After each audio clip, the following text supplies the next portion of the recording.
আসসালামু আলাইকুম সুপ্রিয় শিক্ষার্থীবৃন্দ, কেমন আছো তোমরা? আশা করি আল্লাহর রহমতে ভালো আছো এবং প্রপার স্বাস্থ্যবিধি মেনে চলাফেরা করছো। নিয়মিত তোমাদের লেখাপড়া চালিয়ে যাচ্ছ এই প্রত্যাশা করছি। তোমাদের নতুন এইচএসসি প্রথম বর্ষের শিক্ষা জীবন, এই জীবন সার্থক হোক, সুন্দর হোক, তোমাদের পথ চলা সুখময় হোক, এই প্রত্যাশা আমাদের সবার। কিন্তু দুঃখজনক হলো সত্য যে এমন একটি পরিস্থিতিতে তোমাদের এই ক্লাস শুরু করতে হচ্ছে যখন শুধু আমাদের দেশ নয়, বিশ্বব্যাপী চলছে এক মহামারী। তোমরা এই মহামারীর কে সাথে করে নিয়েই যাত্রা শুরু করেছ এবং এটি জানি না আমরা আরো কতদিন আমাদেরকে এই মহামারীকে সঙ্গে করে নিয়ে পথ চলতে হবে। তবে চিন্তার কিছু নাই। কবি সাহিত্যিকরা যেমন বলেন যে জীবন পথে চলতে গেলে অনেক বাধা আছে, তাই বলে হার মানবো কেন সেসব বাধার কাছে। এরকম অনেক বাধা, বৈষয়িক বাধা হতে পারে, পারিবারিক বাধা হতে পারে, ব্যক্তিগত জীবনের বাধা হতে পারে, অনেক বাধা জীবন চলার পথে আসতে পারে। সেই বাধাকে ওভারকাম করে, সেই বাধাকে উপেক্ষা করে, সেই বাধাকে হাসি মুখে সঙ্গী করে নিয়েই আমাদের পথ চলতে হবে। এটি এই করোনার শিক্ষা। তো এই করোনা মহামারীতে তোমরা যারা প্রপার হাইজিন মেনটেন করে চলাফেরা করবা তারা সারভাইভ করবা, অর্থাৎ সার্ভাইভাল অফ দ্য ফিটেস্ট বলা হচ্ছে যোগ্যতমের জয়। এর জন্য যেটি প্রয়োজন সেটি হলো তোমাদেরকে মাস্ক, বাড়ির বাইরে যখন যাবা তখন অবশ্যই মাস্ক পরতে ভুলবা না। মাস্ক ছাড়া কেউ বাড়ির বাইরে যাবা না। আর প্রয়োজনীয় কাজ সেরে যখন বাসায় আসবা কিছুক্ষণ পর পর হ্যান্ড স্যানিটাইজার মাধ্যমে তোমাদের হাতকে জীবাণুমুক্ত করবা। হ্যান্ড স্যানিটাইজারের মাধ্যমে তোমাদের হাতকে জীবাণুমুক্ত করবা। এই দুটি যেন আমাদের সঙ্গী হয়। আল্লাহ আমাদের সহায় হন। আজকের এই নতুন শ্রেণীকক্ষে তোমাদের সবাইকে জানাই সুস্বাগত। আমি মোহাম্মদ হাফিজুর রহমান, সহকারী অধ্যাপক বাংলা, নিজামপুর আলিম মাদ্রাসা। আমি তোমাদের সঙ্গে থাকব বাংলা নিয়ে। তোমাদের বাংলা বিষয়ের প্রথম পত্র, দ্বিতীয় পত্র, সকল অধ্যায় নিয়েই আমি তোমাদের সঙ্গে থাকব। তো নিশ্চয়ই তোমরা বিভিন্ন জায়গা থেকে এসছো, বিভিন্ন জায়গা থেকে এখানে এসে এক শ্রেণীকক্ষে একত্রিত হয়েছ, এক পরিবারভুক্ত হয়েছ। এই এক পরিবারের সদস্য হিসাবে তোমাদেরকে পথ চলতে হবে। তোমাদের মধ্যে যেন সৌহার্দ্যপূর্ণ মনোভাব, সৌহার্দ্যপূর্ণ আচরণ বিরাজ করে এক পরিবারের সদস্য হিসেবে, এটি আমাদের সবার কাম্য। আমি তোমাদের বাংলা প্রথম পত্রের প্রথম যে প্রবন্ধটি আছে বিড়াল, সেই প্রবন্ধ নিয়ে কথা বলবো আজকে। তো তার আগে কিছু কথা, যে সাহিত্যকে বলা হয় সমাজের দর্পণ। সমাজের যত অসঙ্গতি, সুখ দুঃখ, আনন্দ বেদনা, হাসি কান্না ইত্যাদি প্রতিফলিত হয় সাহিত্যে, যাকে বলা হয়, সেই জন্যই বলা হয় literature is the reflection of life. মানব জীবনের প্রতিচ্ছবি। মানুষকে নিয়ে সমাজ, আর এই সমাজ জীবনের কার্বন কপি সাহিত্য। তাই সাহিত্যের মাধ্যমে আমরা দেখতে পাই সমাজের অসঙ্গতি, সমাজের অসামঞ্জস্য, সমাজের যে বাস্তব চিত্র সেগুলো আমরা সাহিত্যে দেখতে পাই। আর সাহিত্যিকগণ নিপুণভাবে তাদের লেখনের মাধ্যমে সেগুলিকে তুলে নিয়ে আসেন মানুষের চোখের সামনে। আর এই বিভিন্ন প্রবন্ধের যিনি প্রাবন্ধিক, যিনি বিভিন্ন কবিতার কবি, তাদের জন্ম যেই সময়কালের, সেই সময়কালের প্রেক্ষাপটের রিফ্লেকশন, প্রেক্ষাপটের যে প্রতিচ্ছবি সেটা তাদের প্রবন্ধে ধরা পড়ে। যেমন আমরা জানি আমাদের আলোচ্য বিড়াল প্রবন্ধের প্রাবন্ধিক বঙ্কিমচন্দ্র জন্মগ্রহণ করেছেন 1838। সঙ্গত কারণেই তার সময়কালের যে সামাজিক পরিস্থিতি তারই প্রতিচ্ছবি তার বিড়াল নামক প্রবন্ধে। আমরা যদি তারপরে দেখি 1899 কবি নজরুল যে সময় জন্মগ্রহণ করেন সেই সময়ের যে অসঙ্গতি যা নজরুলের চোখে ধরা পড়েছিল তা তিনি তার লেখনীর মাধ্যমে তুলে আনার চেষ্টা করেছিলেন। তাই তো তার কবিতায় পাই, সেদিন দেখিনু রেলে কুলি বলে এক বাবু সাপ তার ঠেলে দিল নিচে ফেলে, চোখ ফেটে এলো জল, এমনি করে কি জগৎ জুড়িয়া মার খাবে দুর্বল। অর্থাৎ এখানে শক্তিবান আর শক্তিহীন, শোষিত আর শোষক, এই শ্রেণীর যুদ্ধ। এরপরে আমরা দেখি 1926 সালে সুকান্ত ভট্টাচার্যের জন্ম। সুকান্ত ভট্টাচার্য জন্মগ্রহণ করেই দেখেছিলেন সমাজের অসঙ্গতি। তাই সুকান্ত ভট্টাচার্য তার কবিতায় লিখেছিলেন, অবাক পৃথিবী অবাক করলে তুমি, জন্মেই দেখি ক্ষুব্ধ স্বদেশ ভূমি। এদেশে জন্মে পদাঘাতই শুধু পেলাম, সেলাম পৃথিবী সেলাম তোমাকে সেলাম। এমনি ভাবে আমরা এই কবি সাহিত্যিকদের লিখনীতে তাদের সমসাময়িক যুগ এবং কালের প্রেক্ষাপট স্থান পায়, এটি আমরা লক্ষ্য করি। এই প্রেক্ষাপটটি জানার জন্য আমাদের একটু ইতিহাসের আশ্রয় নিতে হয়। আমাদের স্বাধীনতা সূর্য অস্তমিত হয়েছিল তোমরা জানো 1757 সালে পলাশির যুদ্ধে। 1757 সালে পলাশির যুদ্ধে স্বাধীনতা সূর্য অস্তমিত হওয়ার পরে শাসনভার গ্রহণ করে ইংরেজ। এই উপমহাদেশে অত্যাচারের স্টিম রোলার চলতে থাকে। এই শেষ পর্যন্ত তারা, নিশ্চয়ই তোমরা জানো, 1947 সালে তারা পরাজিত হয়। প্রায় 200 বছর ইংরেজ শাসন। এই ইংরেজ শাসনে বিভিন্ন অত্যাচার, নির্যাতন, নিষ্পেষণে অতিষ্ঠ এই উপমহাদেশের মানুষ।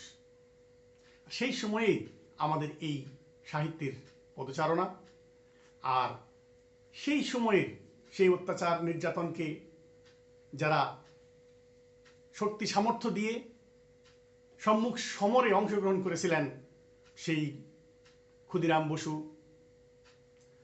সূর্য সেন, তাদের মতো যোদ্ধা যারা সেই অত্যাচারের মোকাবেলা করেছিল সরাসরি, কিন্তু কবি সাহিত্যিকদের তাদের লিখনির মাধ্যমে যুদ্ধ চালিয়েছিলেন।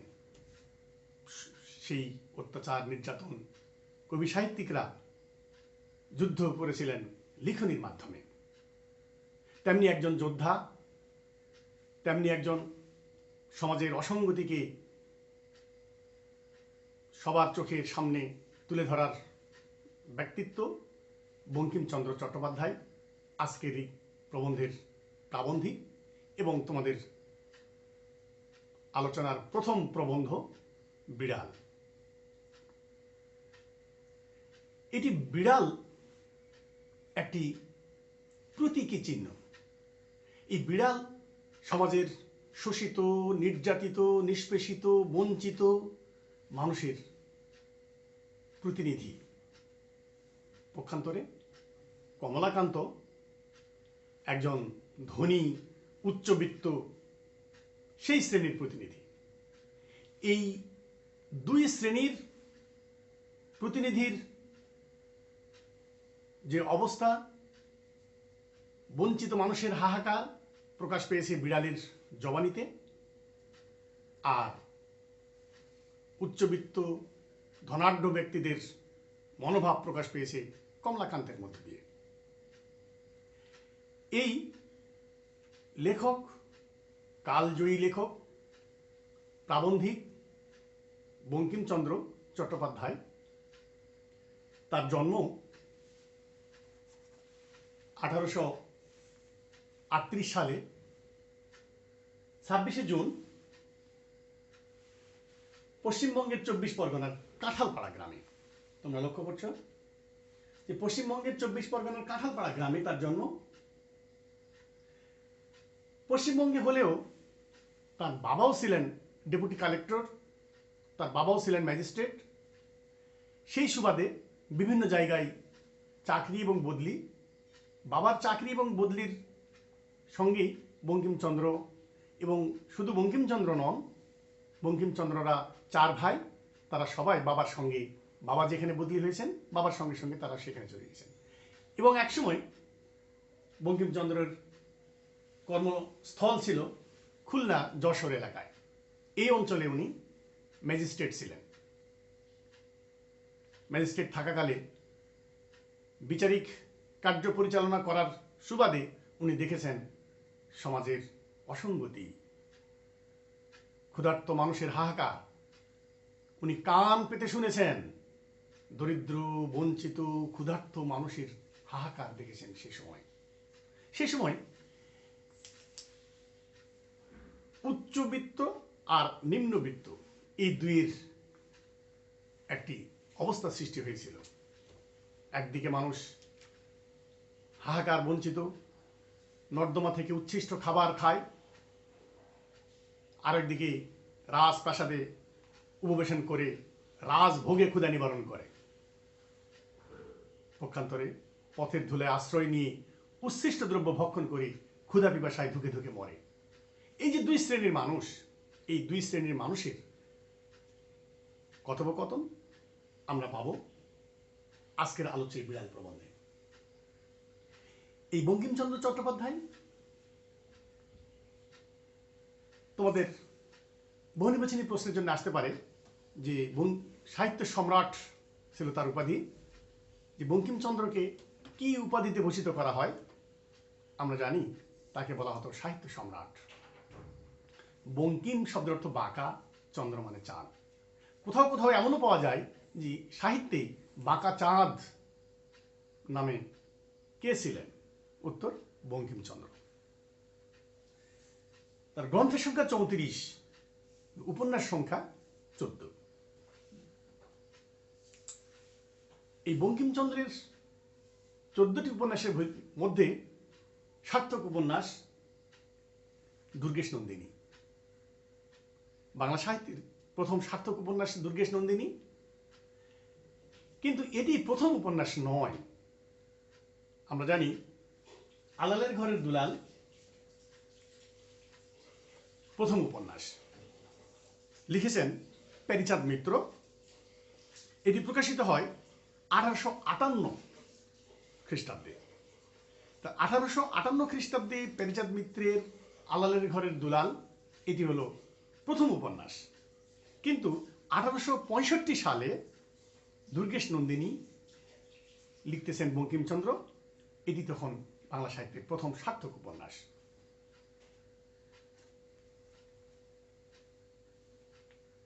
এই বঙ্কিমচন্দ্র যে 14টি তার গ্রন্থ সংখ্যা, তার ভিতরে একটি উল্লেখযোগ্য হলো কমলাকান্তের দপ্তর। এই কমলাকান্তের দপ্তর অত্যন্ত রসাত্মক ভঙ্গিতে লেখা, সমাজের অসঙ্গতিগুলি রসাত্মকভাবে ব্যঙ্গাত্মকভাবে প্রকাশ পেয়েছে কমলাকান্তের দপ্তরের মধ্যে দিয়ে। আর কমলাকান্তের দপ্তরের একটি প্রবন্ধ বিড়াল। এই বিড়াল প্রবন্ধে আমরা দেখব যে সমস্ত চরিত্রগুলি স্থান পেয়েছে সেখানে, সেটি হলো কমলাকান্ত নামক এক নেশাখোর,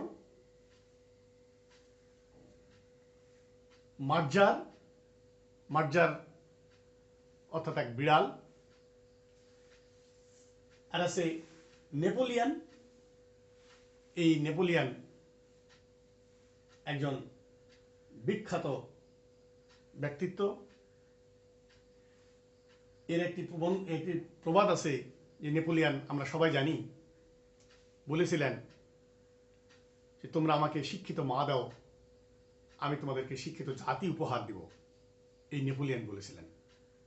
ফরাসি সম্রাট নেপোলিয়ান সমগ্র ইউরোপে যার আধিপত্য প্রতিষ্ঠা করতে সক্ষম হয়েছিলেন, কিন্তু ওয়েলিংটনের হাতে পরাজিত হয়েছিলেন ওয়াটারলুর যুদ্ধে। 1815 খ্রিস্টাব্দে ওয়েলিংটন নামক এক যোদ্ধা, তার হাতে ওয়াটারলুর যুদ্ধে এই নেপোলিয়ান পরাজিত হয়ে সেন্ট হেলেনা দ্বীপে নির্বাসিত হয়েছিলেন এবং এই নির্বাসন অবস্থায় তিনি মৃত্যুবরণ করেছিলেন। আর আছে প্রসন্ন নামক এক গোয়াল বা ঘোষ, যে নিয়মিত এই কমলাকান্তকে দুধ সরবরাহ করত। যেই গাভীটা থেকে দুধ সংগ্রহ করত সেই গাভীটির নামও আছে এই বইতে। সেই গাভীটির নাম হলো মঙ্গলা। আর আছে নিউম্যান ও পার্কর, এই দুজন বিখ্যাত ব্যক্তির নাম আমরা এই বইতে পাবো। এই দুটি চরিত্র, হাঙ্গেরীয় বংশোদ্ভূত নিউম্যান, যিনি জ্যামিতি শাস্ত্রে, অঙ্কশাস্ত্রে, বিভিন্ন শাস্ত্রের পণ্ডিত ছিলেন। আর আছে একজন হাকিম। এই প্রবন্ধের মধ্যে আমরা একজন বিচারকের কাহিনী পাবো, বিচারককে দেখতে পাবো। সব মিলিয়ে চমৎকার একটি প্রবন্ধ।